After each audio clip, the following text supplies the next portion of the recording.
On November the 21st, 1974, the IRA planted bombs in pubs in Birmingham. 21 people died when they went off, 182 more were injured.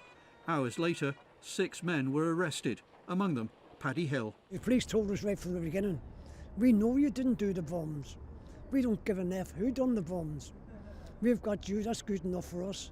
And then he pointed at the ceiling and he says, we didn't pick you. You've been selected by people at the highest level of government and they give us our orders. He says the police used brutality and torture on them. Next thing you know, the flap would drop and the guy with the shotgun would be in, pointing the shotgun through it, screaming all sorts of abuse at you about your wife, your kids, etc., etc. And he'd make, sit in that corner, I don't want to see your face, you Irish bastard, and all this.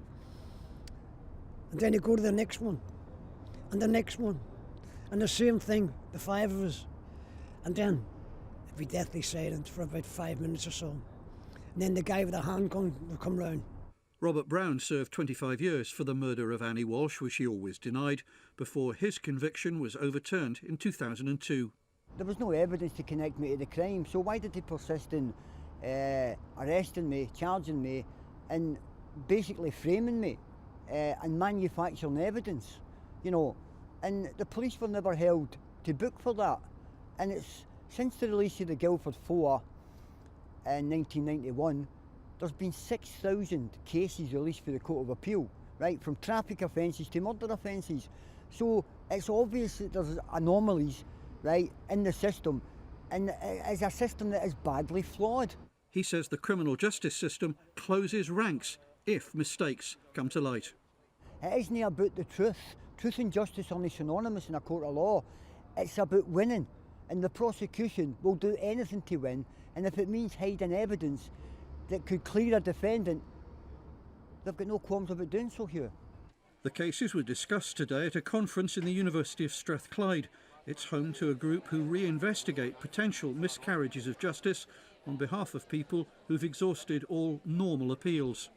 As students, we can do work that a criminal solicitor won't be eligible for legal aid for. We can go out and reinvestigate and actually look for fresh information. We've had successful collaborations with different departments within the uni, the forensic department, the investigative journalism department, and these aren't things that a criminal solicitor would be able to get for free, and that we have in the past. The unit works with the Miscarriages of Justice organisation. The simple fact is that we have to rely on students because we simply don't have the finance in order to be able to hire in a lawyer and fight the cases ourselves, because that's really what we would want to do as an organisation. So you've got to give a pat on the back to Strathclyde University and other universities that offer innocence projects, etc. You've got to say well done to them that they're taking that step forward to try and take what they're learning in their universities and bring that to bear in real life situations.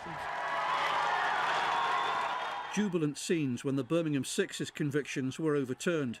But like every victim of a miscarriage of justice, the effects continue. I still acquit everything out here in jail terms. Can't get out of the habit. And the only good thing they done for us was they took us out of the prison. But they didn't take the prison out of us.